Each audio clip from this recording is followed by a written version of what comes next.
Crocodiles को देखने के लिए आते हैं। जैसे कि आप ये देख सकते हैं सामने अभी एक ये फीमेल क्रोकोडाइल है।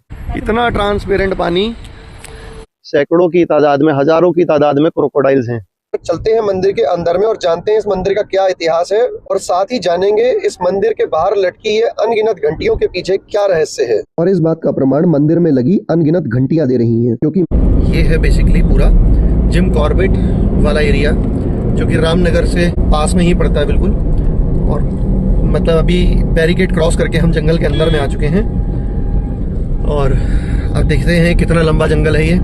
और इस जंगल को क्रॉस करके हम पहुंचेंगे मारचूला। दिखाते हैं आपको मारचूला भी। यहाँ पर आपको ये सब जिम कॉर्बेट वाली गाड़ियां अंदर जंगल में दिख जाएंगी।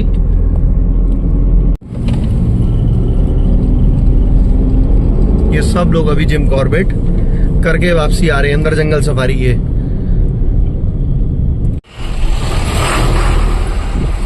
आपको इस टाइप से यहाँ पर ये राइड्स मिल जाएंगे। ये कैमल राइड कर रहे हैं अभी यहाँ पर, तो आपको कैमल राइड भी करने के लिए मिल जाएगी। तो एडवेंचर के लिए बहुत कुछ है इस एरिया में।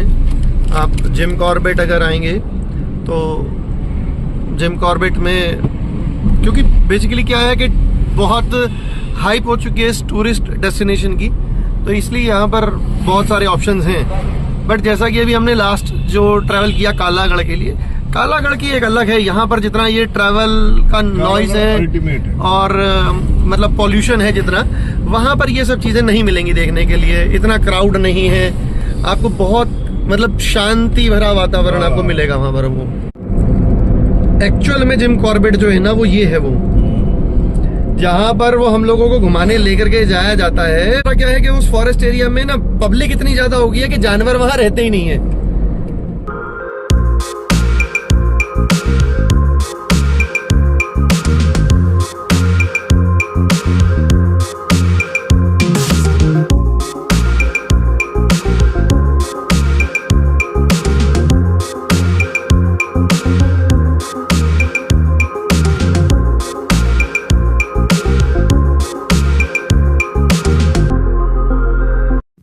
तो फाइनली अभी हम पहुंच चुके हैं रामनगर को क्रॉस करते हुए कुमाऊं रीजन के मारचूला में। मारचूला बेसिकली ये एक व्यू पॉइंट है, इसलिए लोग यहाँ पर आते हैं कि यहाँ पर पानी आपको ये क्रिस्टल क्लियर आपको पानी मिलेगा, बिल्कुल ग्रीन कलर का। मतलब जैसे हम मालदीव के अंदर में एक्सपेक्टेशन करते हैं कि मालदीव के अंदर में ऐसा पानी है, और सिर्फ इसी चीजों को देखने के लिए हम वहां जाते हैं। तो ये सब चीजें हमारे देश में भी अवेलेबल हैं, और साथ ही साथ यहाँ पर लोग इन क्रोकोडाइल्स को देखने के लिए आते हैं।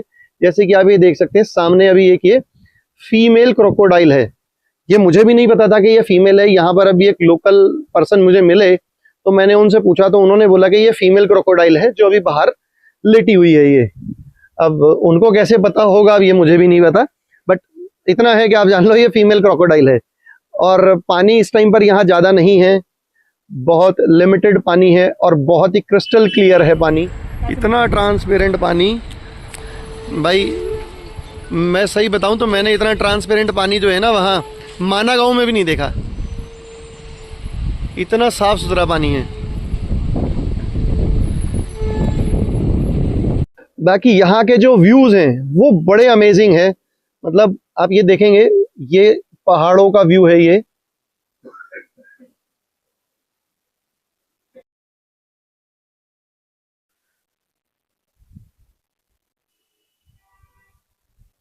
और यही सामने की लोहे का ब्रिज बना हुआ है। नदी को बोलते हैं रामगंगा, और रामगंगा नदी में यहाँ ऊपर में तो क्रोकोडाइल एक दो ही हैं, यहाँ पर सिंगल या डबल एक पेयर होगा। बट नीचे जो रामगंगा नदी है ये इसलिए फेमस है कि इसके अंदर में सैकड़ों की तादाद में, हजारों की तादाद में क्रोकोडाइल्स हैं। तो ये क्रोकोडाइल्स के लिए फेमस है ये नदी। तो अब हम यहाँ से निकल चुके हैं अपने अगले डेस्टिनेशन रानीखेत के लिए, और रानीखेत में पहुंच करके सबसे पहले हम दर्शन करेंगे माँ झूला देवी मंदिर के, और जानेंगे उस मंदिर का क्या इतिहास है।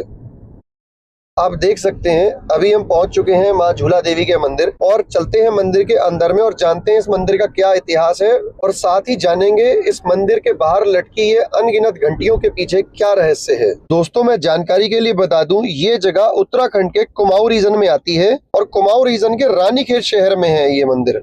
अगर आप भी रानीखेत आना चाहते हैं तो मैं आपको बता दूं कि आप यहाँ पर अपनी बाइक या कार से आ सकते हैं। अदरवाइज यहाँ पर बस की फैसिलिटी भी अवेलेबल है, बट यहाँ पर आने के लिए ट्रेन की कोई फैसिलिटी अवेलेबल नहीं है। और अब बात करें इस मंदिर की, तो इस मंदिर के अंदर में माँ दुर्गा ही विराजमान है। तो आप ये कहेंगे फिर इस मंदिर का नाम झूला देवी कैसे पड़ा? तो इसके पीछे भी एक बहुत बड़ा रहस्य छुपा है। तो चलिए जानते हैं वो क्या रहस्य है। तो बात है लगभग 700 वर्ष पुरानी।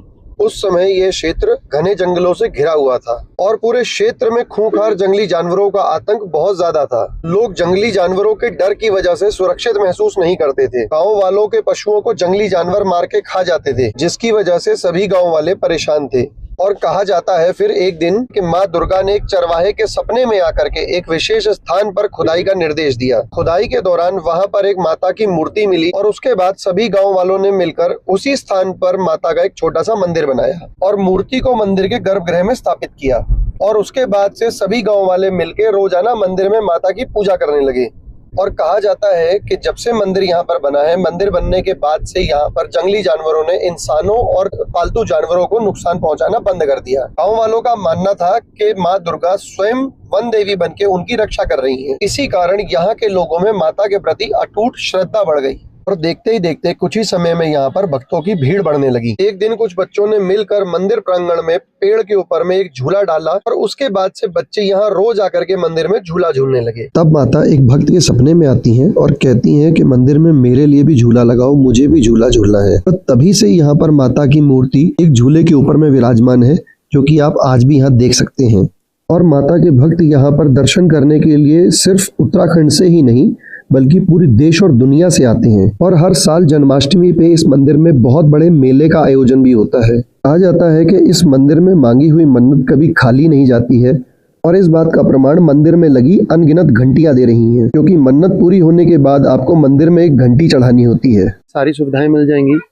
मंदिर के बाहर ही आपको प्रसाद की दुकान है, कई सारी दुकान है, इस साइड में भी दुकानें हैं, तो आप कहीं से भी आप प्रसाद ले सकते हैं। और फिर यहीं से ही आप आगे रास्ता निकल जाता है, जो कि आप एप्पल गार्डन जा सकते हैं, चौबटिया जा सकते हैं। लगभग 3 किलोमीटर है यहाँ से। तो रानीखेत में कभी भी आए तो ये मंदिर में ज़रूर दर्शन करें। और यहाँ ये मंदिर के बाहर भी आप देख सकते हैं, जैसे मैंने आपको मंदिर के अभी अंदर में भी दिखाया कि घंटियाँ लगी हुई हैं। आप मंदिर के बाहर भी देख सकते हैं कि इतनी घंटियाँ लगी हैं, तो इसका मतलब है कि लोगों की इतनी मनोकामनाएं पूरी होती हैं। वहाँ आप ऊपर रेलिंग पे भी देख सकते हैं, मतलब चारों तरफ आपको मंदिर में लोगों की मनोकामना पूर्ण होने का सबूत मिलेगा ये।